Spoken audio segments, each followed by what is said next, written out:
We've all heard the sound of a clock. Have you ever stopped to think about what it means? There are two fixed points in your life, birth and death. And what happens in between, that's under your control. It's the only thing under your control. It ain't important how long you live, what's important is how you live. If you're at a crossroads in your life and there's something that you really want to do but don't, something that you keep putting off because you're going to do it someday, please know this: the road to someday leads to a place called nowhere. You got to risk everything. You got to put it all on the line. Life is a fight for territory. And once you stop fighting for what you want, what you don't want will automatically take over. And so it's a fight, it's a challenge in life every day. And what we have to do is embrace it. What we have to do is see it as a project to be worked on.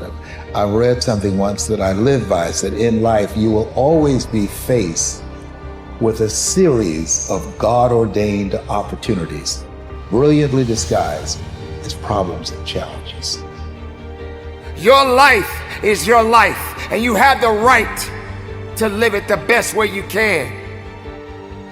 You must discipline yourself and take full control and responsibility for the outcome or whatever it is that you are seeking at this moment. Time is the greatest enemy. You thinking it's infidelity. The greatest enemy. You thinking it is finances. You thinking it is in-laws. You thinking that it's differences. No, no, no. It is time. So many people in the world take life for granted instead of realizing that you have to take the opportunity to live it the best way you know how. It's been said that time is free, but it's priceless. You can't own it, but you can use it. You can't keep it, but you can spend it. Once you've lost it, you can never get it back. The price you will pay, the suffering you will go through to make your dream come true is incredibly small, infinitely smaller than the price you will pay if you never do. You'll pay that one the rest of your life.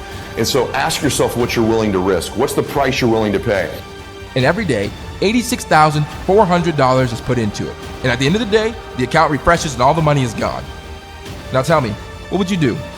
You're gonna take out every dollar, you're gonna spend it while you can. You're gonna use it all up, and don't leave anything in there at the end of the day. Well, guess what?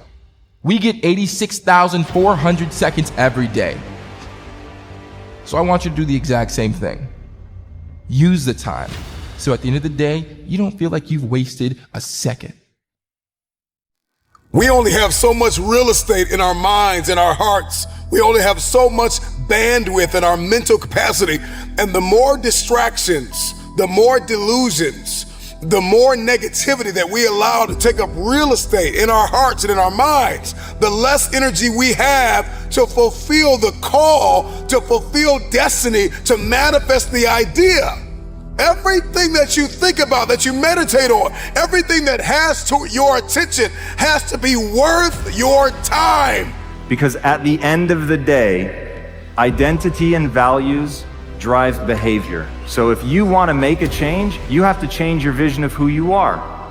You have to begin telling yourself a different narrative. And the narrative you tell yourself about yourself is everything. It ain't going nowhere.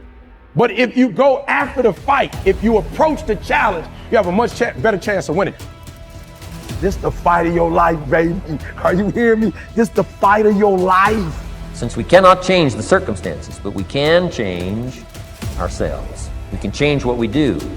When you're trying to avoid the pain, when you're trying to avoid the struggle, when you're trying to avoid the hard things in life, you are actively choosing to be average. You are actively choosing to be mediocre.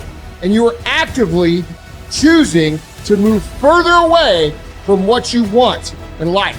So now it's time to navigate and do an appraisal of everything that's in our life, everything and everybody in our life. Never forget,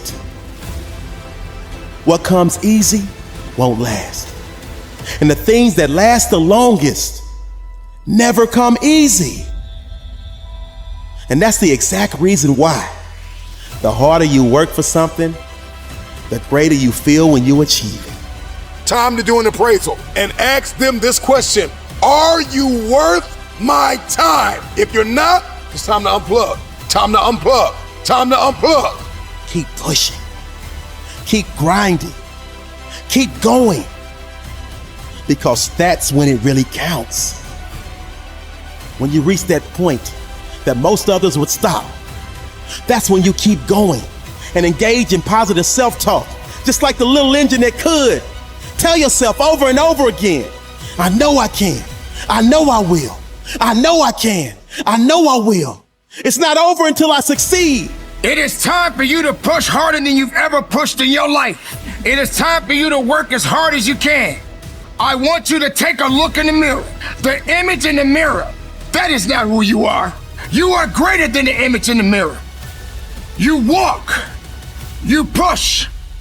You do whatever it takes. You keep working hard.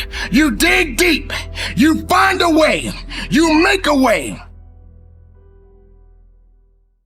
The Great Paradox. There is an interesting and important paradox in life that you need to be aware of. It is that if you are an intelligent person, you do everything possible to organize your life in such a way that you minimize and avoid adversity and disappointment. This is a sensible and rational thing to do. All intelligent people, following the path of least resistance to achieve their goals, do everything possible to minimize the number of difficulties and obstacles that they will face in their day activities. Disappointment is inevitable. Yet, in spite of our best efforts, disappointments and adversity are normal and natural, unavoidable parts of life. Benjamin Franklin said that the only things that are inevitable are death and taxes, but every bit of experience shows that disappointment is also inevitable. No matter how well you organize yourself and your activities, you will experience countless disappointments, setbacks, obstacles, and adversity over the course of your life. And the higher and more challenging the goals that you set for yourself, the more disappointment and adversity you will experience. This is the paradox. It is impossible for us to evolve and grow and develop to our full potentials, except to the degree to which we face adversity and learn from it.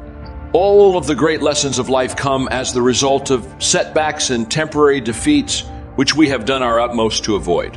Adversity, therefore, comes unbidden in spite of our best efforts.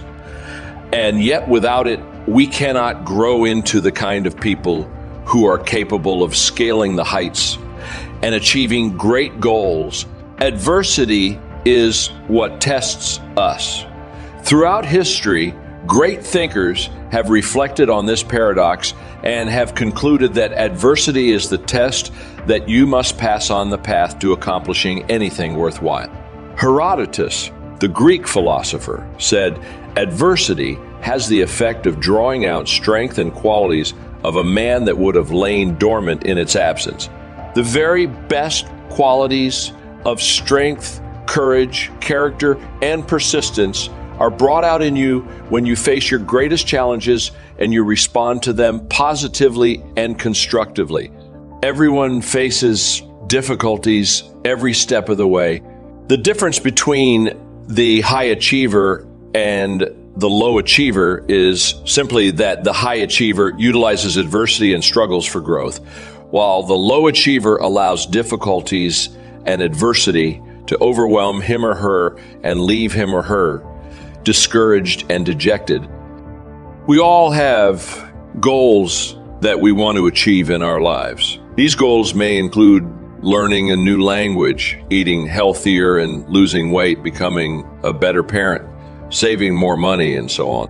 It can be easy to assume that the gap between where you are now and where you want to be in the future is caused by a lack of knowledge. This is why we buy courses on how to start a business or how to lose weight fast or how to learn a new language in 3 months. We assume that if we knew about a better strategy, then we would get better results. We believe that a new result requires new knowledge. What I'm starting to realize, however, is that new knowledge does not necessarily drive new results. In fact, learning something new can actually be a waste of time if your goal is to make progress and not simply gain additional knowledge. It all comes down to the difference between learning and practicing. When we practice something, we are involved in the deliberate repetition of a process with the intention of reaching a specific goal. The words deliberate and intention are key here because they define the difference between actively practicing something and passively learning it. Learning something new and practicing something new may seem very similar, but these two methods can have profoundly different results. Here are some additional ways to think about the difference. Let's say your goal is to get stronger and more fit. You can research the best instructions on bench press technique, but the only way to build strength is to practice lifting weights. Let's say your goal is to grow your startup.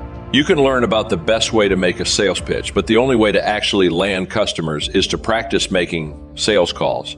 Let's say your goal is to write a book. You can talk to a best-selling author about writing, but the only way to become a better writer is to practice publishing consistently. Passive learning creates knowledge.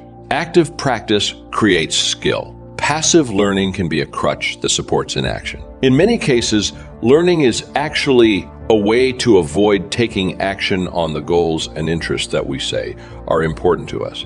For example, let's say you want to learn a foreign language.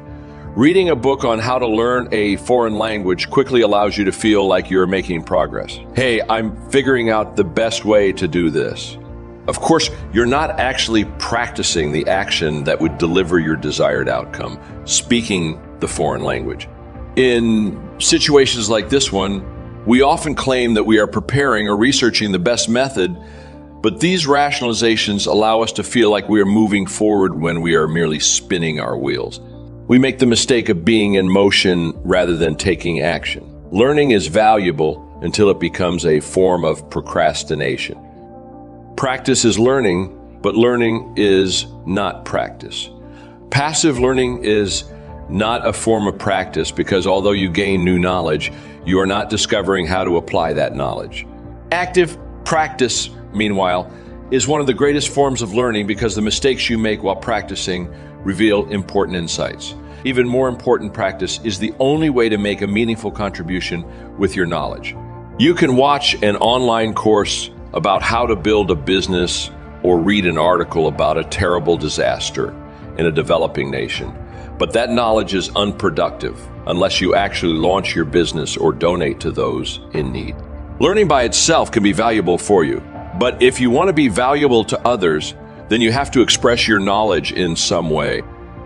Practice focuses your energy on the process. Progress is a natural result of staying focused on the process of doing anything. The state of your life right now is a result of the habits and beliefs that you have been practicing each day. When you realize this and begin to direct your focus toward practicing better habits day in and day out, continual progress will be the logical outcome. It is not the things we learn nor the dreams we envision that determines our results, but rather the habits that we practice each day. Fall in love with boredom and focus your energy on the process, not the product. The bottom line, is passive learning useless? Of course not. In many cases, learning for the sake of learning can be a beautiful thing. Not to mention that soaking up new information can help you make more informed decisions when you do decide to take action. That said, the main point of this article is that learning by itself does not lead to progress. We often hide behind information and use learning as an excuse to delay the more difficult and more important choice of actually doing something. Spend less time passively learning and more time actively practicing. Stop thinking and start doing